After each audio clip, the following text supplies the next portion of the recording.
আপনি চাইলে আপনার বাড়ির পাশে পড়ে থাকা মাত্র 5 শতক জমি থেকেও মাসে 30 থেকে 40 হাজার টাকা আয় করতে পারেন। হ্যাঁ, ঠিকই শুনেছেন। অনেক মানুষ ভাবে বড় কিছু করতে হলে অনেক টাকা লাগে, অনেক জমি লাগে, অনেক লোক লাগে। কিন্তু আসল কথা হলো, বড় হতে বড় শুরু লাগে না, লাগে শুধু সঠিক পরিকল্পনা। আজ আমি আপনাকে দেখাবো কিভাবে অল্প জমি, অল্প পুঁজি আর একটু বুদ্ধি খাটিয়ে আপনি নিজের ছোট্ট খামার গড়ে তুলতে পারেন। চলুন শুরু থেকে দেখি। ধরেন এই হচ্ছে আপনার জমি, হয়তো বাড়ির পাশেই পড়ে আছে, হয়তো বছরের পর বছর ব্যবহারই হচ্ছে না। হয়তো আপনি ভাবছেন এতটুকু জায়গা দিয়ে আর কি হবে, কিন্তু আমি বলি এই ছোট্ট জমি আপনার জীবনের বড় পরিবর্তনের শুরু হতে পারে। কারণ জমি ছোট হলেই স্বপ্ন ছোট হয়ে যায় না। সঠিকভাবে ভাগ করে কাজ করতে পারলে এই জমি থেকেই হতে পারে ডিম, দুধ, হাঁস, সবজি, আর সেখান থেকেই শুরু হতে পারে নিয়মিত আয়। এখন প্রশ্ন হলো কিভাবে? এই জমিটাকে একসাথে এক কাজে ব্যবহার না করে ভাগ করে ব্যবহার করতে হবে। এক পাশে রাখতে পারেন মুরগি, এক পাশে ছোট গরুর শেড, যদি পানি বা ছোট পুকুরের ব্যবস্থা থাকে সেখানে হাঁস, আর বাকি জায়গায় সবজি। মানে এক জমি কিন্তু আয়ের কয়েকটা রাস্তা। এই একটা বুদ্ধি একজন মানুষকে দিনমজুর থেকে খামারি বানিয়ে দিতে পারে। প্রথমে ধরেন আপনি ছোট করে মুরগি দিয়ে শুরু করলেন, খুব বড় কিছু না, অল্প কয়েকটা মুরগি। এখান থেকে কি হবে?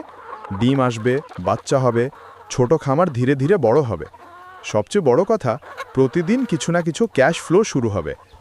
অনেকেই এখানেই ভুল করে, তারা একবারে বড় হতে চায়, কিন্তু সফল মানুষ ছোট শুরু করতে লজ্জা পায় না। এবার আসি গরুর কথায়। একটা গরু মানে শুধু একটা পশু না, একটা গরু মানে দুধ। দুধ মানে প্রতিদিনের নগদ আয়। গোবর মানে জৈব সার, আর সেই সার দিয়ে আপনার সবজি হবে আরও ভালো।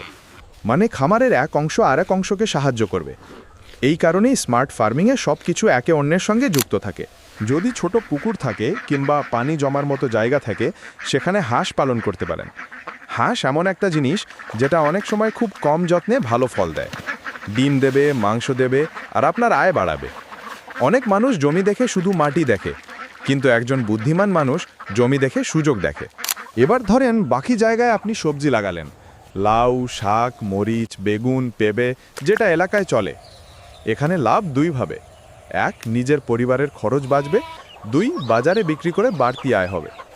এই যে খরচ বাঁচানো, এটাও কিন্তু আয়, কারণ আপনি যত কম বাজার থেকে কিনবেন তত বেশি টাকা আপনার হাতে থাকবে। এখন অনেকেই বলবেন, এটা কি এত সহজ? না, সহজ না।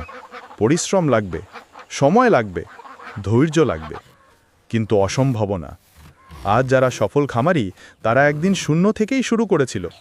তাদেরও ভয় ছিল, তাদেরও টাকা কম ছিল, কিন্তু তারা একটা কাজ করেছে, বসে থাকেনি, শুরু করেছে। আপনার বাড়ির পাশে পড়ে থাকা 5 শতক, 7 শতক বা 10 শতক জমি আজ অকেজো মনে হতে পারে, কিন্তু সঠিক পরিকল্পনা করলে এই জমি একদিন আপনার আয়ের উৎস হবে।